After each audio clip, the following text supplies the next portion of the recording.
ত্রিদীপ, তুমি কোথা থেকে বলছো? সম্পূর্ণ নাম এবং পরিচয় বলো। আমি বর্ধমান থেকে ত্রিদীপ সেন বলছিলাম। ঠিক আছে ত্রিদীপ, সরাসরি আমরা অনলাইন কনসালটেন্সি করলাম, কেমন লাগলো? এবং বহুদিন পর অলরেডি আমাদের অ্যাপয়েন্টমেন্ট। এবং ত্রিদীপ, সবচেয়ে বড় ব্যাপার, তোমার আগের প্রেসক্রিপশনও বলা হয়েছিল যে ত্রিদীপ বাবার দিকে কিন্তু একটা খুব নেগেটিভ নিউজ হওয়ার সম্ভাবনা আছে। অলরেডি জানতেও পারলাম যে অলরেডি একটা নেগেটিভ ঘটনা ঘটে গেছে, তিনি পরলোক গমন করে গেছে। এবং যা যা বলে রাখা হয়েছিল ত্রিদীপ, সেই সমস্ত ঘটনা ঘটেছে কিনা, এবং আজকেও যেগুলো আলোচনা করা হলো সেগুলো সব মিলেছে কিনা?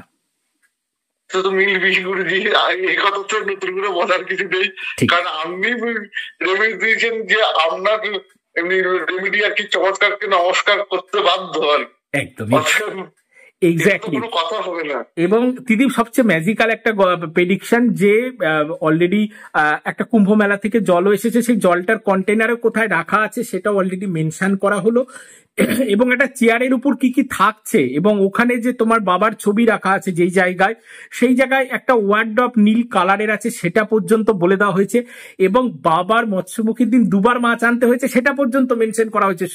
টোটাল ব্যাপারটা কেমন লাগলো এই ব্যাপারটা, এই প্রেডিকশন? লাগলো বলতে গুরুজি, আমার কাছে তো এমনি আপনার এই প্রেডিকশন গুলো তো অবাক করার কিছু নেই, কারণ আপনি তো আগে থেকেই তুমি সমস্ত সহযোগিতা করেছেন বলে, আপনি সহযোগিতা করেন বলে আপনাকে আপনি আমাকে ধরে রেখেছেন। একদম অতএব এখানে আপনার প্রেডিকশন সম্পর্কে তো আমার কাছে নতুন কিছু নেই। ঠিক ঠিক ঠিক ওকে, থ্যাংক ইউ ত্রিদীপ। ত্রিদীপ, ভালো থাকো, আনন্দে থাকো এবং সুখে থাকো।